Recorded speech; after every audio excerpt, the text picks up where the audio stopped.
एक तराजू में श्री भोलेनाथ की जटा की लट होती है और दूसरी तरफ माँ लक्ष्मी का सारा स्वर्ण संपदा तराजू पर होता है। तो आओ इस कहानी को सुनते हैं।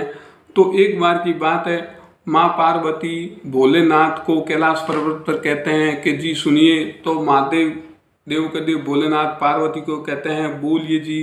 तो माँ पार्वती कहते हैं मुझे भी लक्ष्मी जी की तरह सारे आभूषण ऐसे चाहिए, मैं भी पहनना चाहती हूँ। तब महादेव भोलेनाथ मुस्कुरा के कहते हैं क्या करोगी। तब माँ पार्वती कहते हैं मुझे पहनने हैं, आप दिलाओगे कि नहीं। तब भोलेनाथ मुस्कुरा के और अपने ही जटा के एक लट तोड़ के और माँ पार्वती को देते हैं और कहते हैं इससे जितना भी स्वर्ण आए आभूषण आए वो लेकर आ जाओ। और माँ पार्वती हंसने लग जाती है अपने सिर पर हाथ रखकर कि हे नाथ, हे भोलेनाथ, आप तो बोले के बोले ही रह गए कि इससे क्या होगा, इससे कोई स्वर्ण तुलेगा, इसमें कौन देगा हमें आभूषण। तब महादेव मुस्कुराते हैं और कहते हैं इसमें आप जाओ तो सही और किसी से लेकर आओ। तो माँ पार्वती मुस्कुरा के कहती है ये तो बोले के बोले रह गए। और फिर माँ पार्वती भोलेनाथ को कहते नहीं हैं और माँ पार्वती लक्ष्मी जी के पास चले जाते हैं और लक्ष्मी जी को कहते हैं मुझे आपकी तरह आभूषण पहनने हैं, मुझे चाहिए। तो माँ लक्ष्मी मुस्कुराते हुए कहती है पार्वती को अच्छा मैं आपको आभूषण देती हूँ।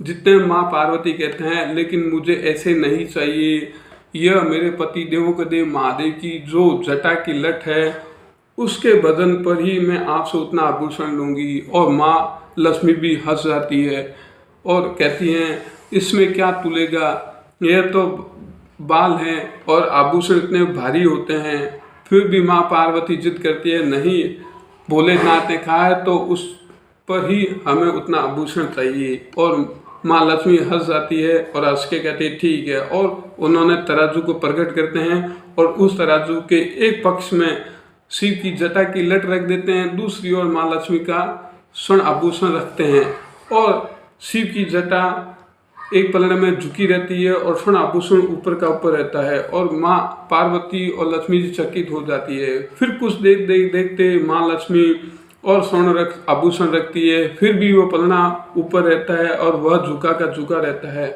ऐसे करते करते वह जो तराजू है वह छोटा पड़ जाता है और माँ लक्ष्मी फिर बड़े तराजू को आह्वान करती है और उस पर वही शिव की जटा की लट और वहाँ पर माँ लक्ष्मी के सारे स्वर्ण आभूषण फिर उस पर तोलना शुरू करते हैं। कहा जाता है कि बहुत से स्वर्ण आभूषण उस तराजू पर तोलते हैं, फिर भी वह पलड़ा ऊपर का ऊपर रहता है और महादेव की जटा की लट झुकी की झुकी रहती है। फिर माँ लक्ष्मी को घमंड आता है तो बताया जाता है कि एक सुमेरु पर्वत जितना अपना स्वर्ण आभूषण रख देते हैं एक तराजू पर और देवादिदेव महादेव की जटा की लट एक तरफ रहती है झुकी की झुकी।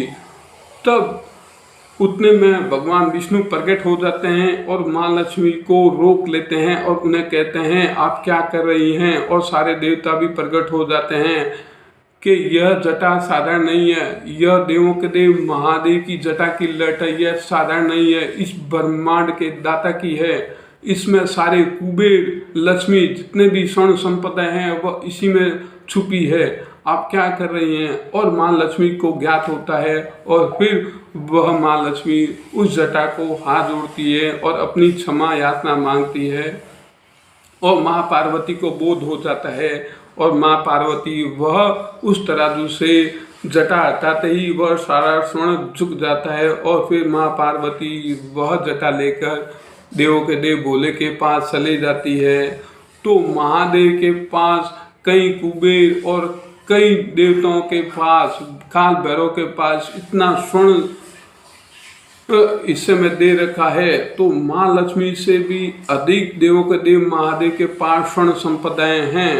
तो जो लोग साधक हैं कहते हैं कि शिव के पास कुछ नहीं है, वैराग्य है, स्वर्ण संपदा सिर्फ विष्णु और लक्ष्मी के पास है, तो यह कदाचित भी नहीं है। देवों के देव महादेव के पास कुबेर और अन्य देवताओं को भी इतना संचालन स्वर्ण का दे रखा है महादेव ने, देवों के देव ने।